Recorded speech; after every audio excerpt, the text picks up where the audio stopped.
Hi there, welcome to Transformer Trailer Sales. Today we'll be walking you through your 2024 Wildwood 28Vbxl. We are just going to start off the back of the unit. If you notice up top, you are pre-wired for an observation camera. If you'd like to get set up with that, you contact the parts department and put together a quote for you.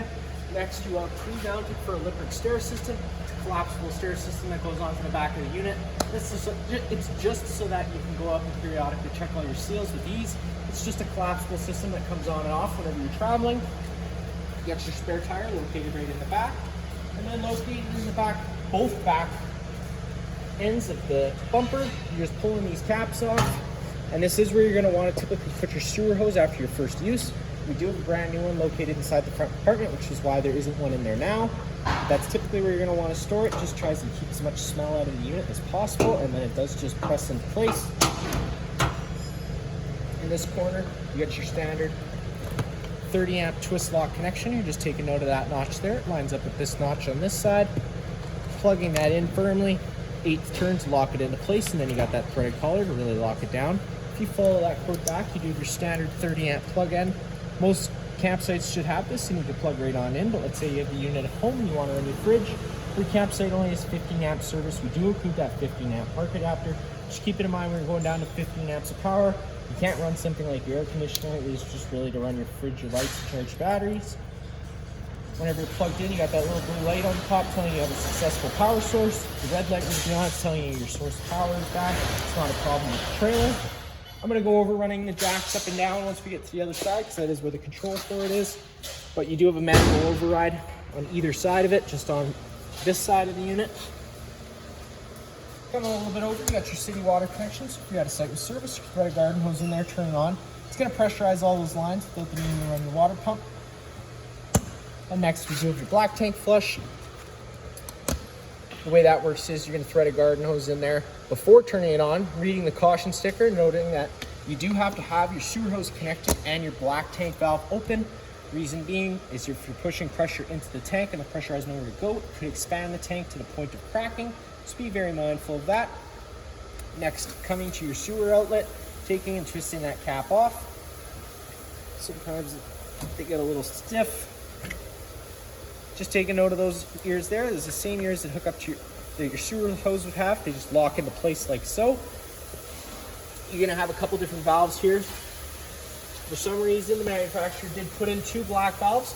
So you got your first black valve here, opening this up, opens it up to this outlet coming here, and then you pull this last outlet to get the rest of the water out. And then you got your gray tank, which is typically a little cleaner water filled from your sinks and your showers. Right up from there, you got your service port for your hot water heater. Power button turns power on to the thermostat inside. And then going over winterization for it, it's not like your typical water heater where you would turn those bypass valves. This is a tankless system, so you do run the antifreeze right through this unit.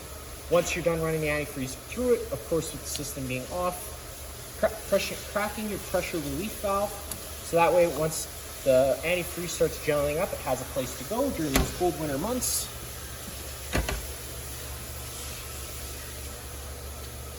Now coming right down to the front of the unit here, taking a peek inside, you got your storage compartment, which does go straight through to the other side. Then around the front of the unit, you got your 27 RV inside that battery box.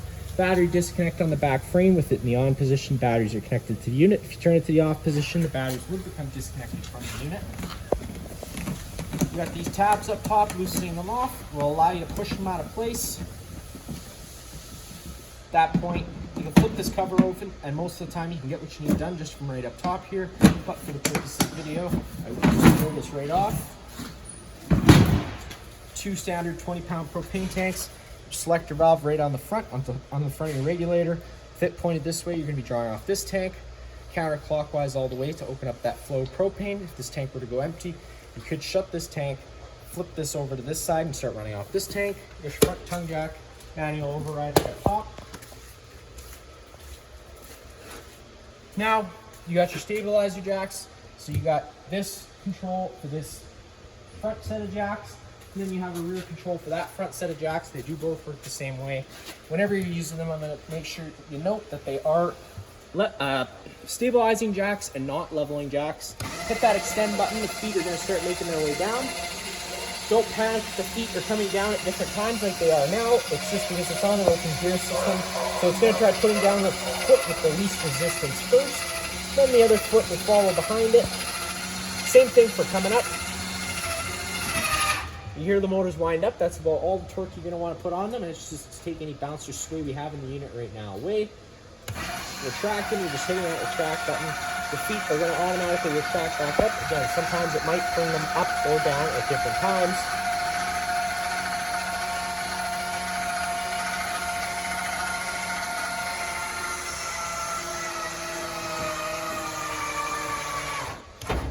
So there we go, locks into place. Now opening up this front storage compartment. You got your starter kit.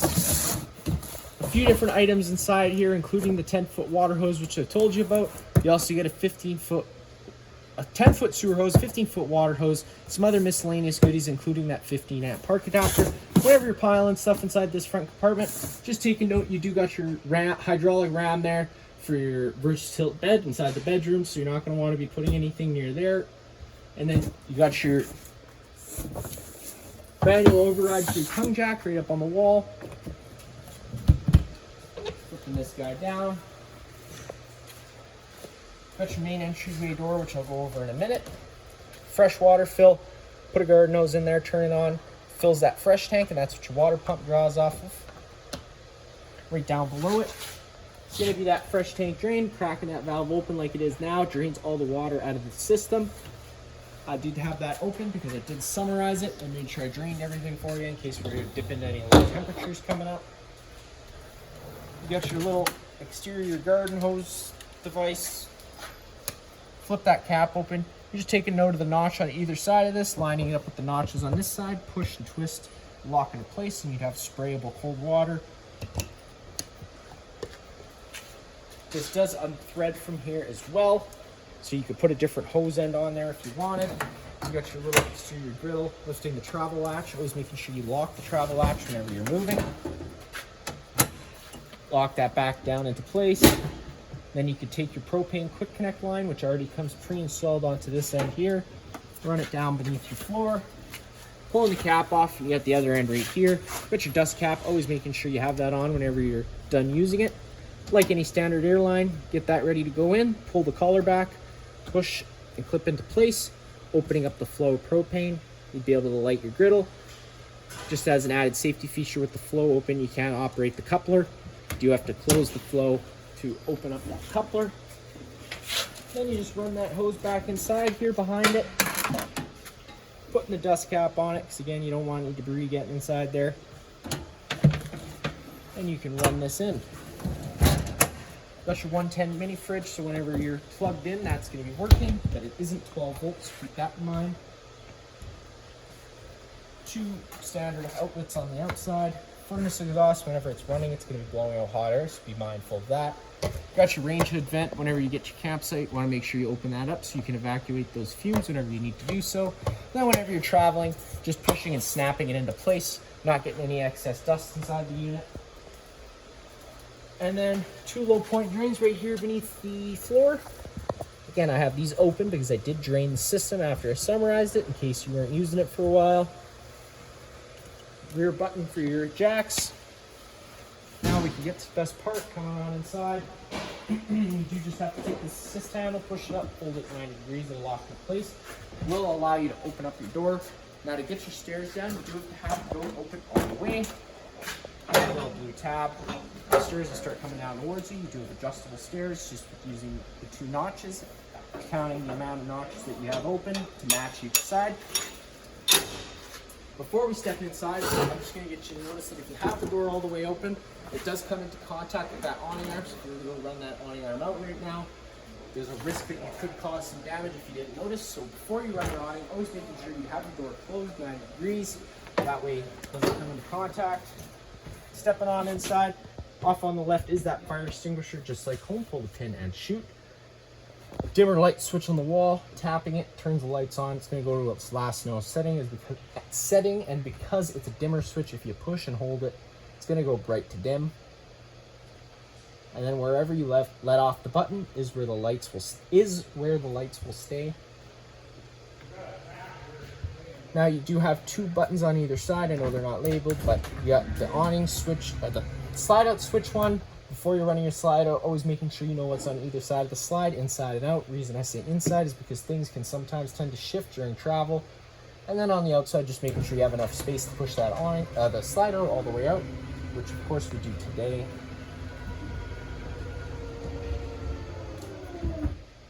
Motor's cut out as soon as it's fully extended, so you know you're all done. Awning switch right beside it. Up is retract, down is extend.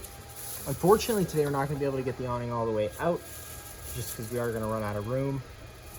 You're going to know the awning's fully extended when you see the back of the metal tube and a little flap hang down. As you can tell, that's about all we can go out today, but I can show you. You can take any arm, front or rear, pull down at the center. It's going to change the pitch of the awning head, allowing water to now run off. Of course, if it was raining, if you like the angle better because it allows for more shade underneath, you do the same thing with the front arm, just making sure you do push those arms back straight before you bring the awning in. That way you don't run the risk of bending anything. Always keeping an eye on the wind speeds whenever you have this awning out. It doesn't take much to rip it off the wall or possibly bend those arms. So just keeping that in mind and retracting it, just making sure it rolls the right way in. And the motors, again, like the slide out, will automatically cut out as soon as the arms contact the side of the trailer.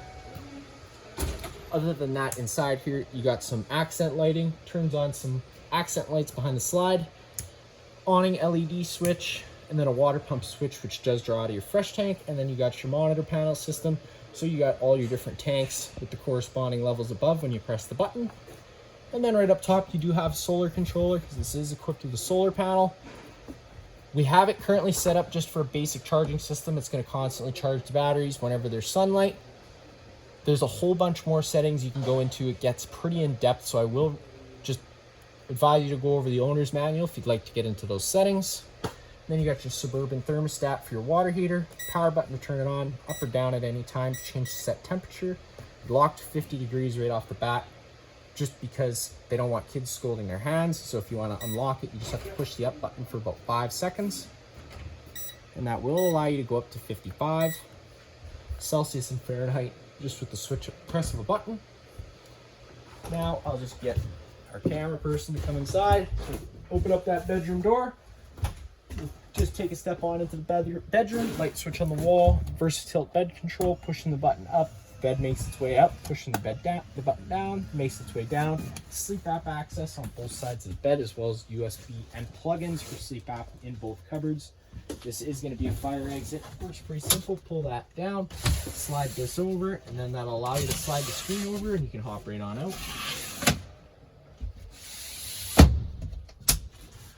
On the wall here, you do have a TV backer in case you wanted to mount a TV. Up top, coax plug-in, as well as a couple different other plugins for your TV. That is it for the bedroom. Taking a step onto the main living space, you got your main entertainment center. Set your TV right up on your counter here, or again, another TV backer. Well, same TV backer for the bedroom. Inside here, entertainment center. You got your sound bar, pretty much just like home, minus the fact of having your 2 zones. You got zone 1, which is this sound bar itself, and zone 2 being your exterior speakers. Storage around both of those. You put your TV up here, run the cables down through the little rubber flap. You got your plugins as well as your coax, and this is the main little center for the coax. Pressing this black button turns the green light on. That does turn the antenna on the roof. It also improves radio frequency and cell phone frequency. I typically recommend leaving it on whenever you get to your campsite, and then whenever you're done camping, turning it off because it does draw battery power if you don't want the batteries going dead. You have your fireplace. Far right button is the power button. You got your different flame colors. One from that. Right in the middle, you got your different rock light colors. And then 2 in from the left, you got your different heat settings, high and low. And then a timer that goes anywhere from 30 minutes to 9 hours. In the slide out area here, lights on their own center push buttons. All the blinds in the unit will work the same way. They just kind of sit where you leave them. And one pull will allow them to retract back up. This will turn into a bed as well as this. The couch, you just have to remove the cushion, pull up on the couch, and it's going to fold out. This, you just have to take the table legs from underneath the table, and you can set the tabletop inside those ledges. Take your back cushions, fill in the center. Now this is what we call a versatile lounge, so there's a bunch of different options you can go with. This here You have it currently set up for a big seating area. If you'd like to set the couch up into a sectional, you're gonna notice you go into stake pockets here. You have the same stake pockets on this other side, just lining up the 2 stake pockets with your couch cushion here, and you have yourself a sectional if you were to flip it around, or you could just take this piece right out and have one massive seating area. Bunch of different options you can go with. Now taking a step into the kitchen space, storage all around. Behind this false little panel here, take the screw out, gives you access to that water pump, and you're gonna see the hose sticking out already right here. If you follow the hose back, gonna come to a valve. You just gotta turn that valve so that you can start sucking out of the hose. So you can put that into your jug of antifreeze, circulate it through all the lines. Microwave, just like home, not much I need to show you there. And then you got your range hood. I always recommend running your range hood whenever you're running your stove, just so you're evacuating those propane fumes out of the unit. And because we're going over that, I'll go over the LP detector, which is right here near the ground. If this guy ever starts going off, don't panic. Just turn off the main supply of propane and open up some windows and vents to ventilate it out a little bit. And since we're here, I'll just mention it is very sensitive to cleaning chemicals. So if you're cleaning around it, use your best judgment, but typically it might just be something you would spray. Come into your stove. Whenever you've had the propane system off, it allows air into the lines. Sometimes it can take a minute, 3 minutes just to purge all the air out of the lines. So what I recommend doing, so you're not getting any fault codes from your water heater or your furnace, whenever you get your campsite, just fire up the stove quickly, turning it over to that high option, giving it a few seconds, and hitting the igniter. It allows that to purge all the air out of the lines. It's the quickest way to do so, again, just to avoid any error codes. I did have the propane system running earlier, which is why it took it fired up so quickly. Typically, it can take a few minutes. And of course, whenever you are purging it, you're always going to want to be hitting that igniter every few seconds so that there's no buildup of propane, so it doesn't blow up in your face. Little switch here turns on some accent lights to get the oven to light. It's pretty much the same thing, turning it over to the pilot option, pushing and holding that knob in, hitting the sparker. The oven takes exceptionally long to purge just because the gas orifice is so small. Like I said, I'm still having it pushed and you still aren't getting a flame, but there we go. There comes that flame. Pushing it in for another few seconds. Once you can let off and it can hold its own, you turn it up to your desired temperature and it does fire right on up. All the way back off again to turn it off. You can close that up. Being careful with this because it is glass, so it is delicate. And then you got your fridge, freezer combo. The controls are on this far right here. Obviously, clockwise all the way is going to be your coldest setting. Anywhere before that's a warmer setting. The off-grid rating is just letting you know the most energy efficient setting to have it on if you're running off battery power. Then you got your charcoal filter on the left, just to help with fridge odors. We do sell replacement ones of those here at the shop. If you'd like to get set up with that, again, just contact your parts department. They can put together a quote for you. Since we're right over the air conditioner here, you can either run it with these louvers open, in which case it'll dump all its air into the main living space, or you can close them off, and it's going to move the air throughout the ceiling ducting we have throughout. And whenever the furnace is running, it's moving its air through the 4 portals you're going to have throughout the unit. And whenever you're running the air conditioner, these are little filters, because this is where it gets its air from. Sometimes these can get clogged with dust, so you just have to pop them out of place, blow them out with some compressed air, and then pop it back in. It is going to help with the flow of air as well. Coming to your thermostat on the wall here, pushing the button once, it illuminates itself. I'm going to go over the fan option first. So if you push it twice, you go over to fan. You can run it on high or low. That's just moving air around with the air conditioner, no heating or cooling involved. Push the button once, you can go between your different modes. If you go into cool, you're going to have your fan setting next. Whenever it's an auto, which is the setting I recommend leaving it in, you can have it on high or low, in which case it's going to become an on-demand system. So once the thermostat senses the room temperature is the same to your set temperature, it's going to cut the air conditioning. And if you turned it off of auto and left it on high or low, that air conditioner is going to run full time regardless. So that's why I do recommend leaving it in the auto. If you turn that over one more time, you get heat, which kills the air conditioner, fires up the furnace. The furnace does only have one fan setting, or you can have cool plus heat. So putting it in that and leaving it on auto fan, depending on what you have your room set to and what the temperature is set to, It's either going to kill the air conditioner and fire up the furnace, or kill the furnace and fire up the air conditioner. Off and off to turn everything back off. In the bathroom, light switches on the left.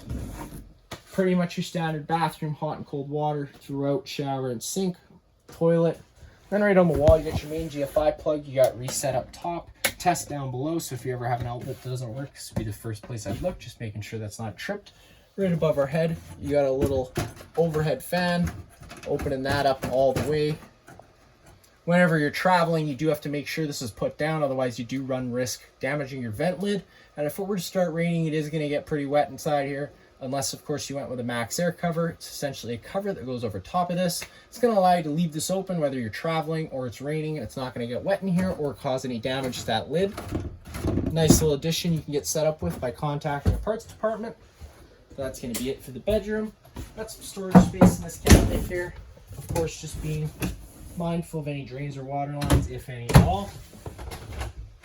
Then last but not least, just taking a step into the bunk room. All the lights in here are on their own center push buttons. A few different options you can run things. You can run it with these bunks down. Sleeping space. This does also fold out into a bed. You just have to unfold it. Or you can run these up, in which case you'd have a nice little hangout area for kids. Again, another fire exit right here at the back. You're just having to pull this red tab. Screen's gonna pop right out of place, and in that case, you can take your handle, push it out, hop on out of the unit. Main fuse and breaker panel right down here. Popping that guy open whenever a breaker trips. It'll sit in the middle, so you do just have to turn it off and then back on again to reset it. Got all your corresponding fuses next to it. Whenever one pops, there should be a little red indicator light letting you know which one's popped. Other than that, that is it for this unit here. If you have any other questions, feel free to give us a call.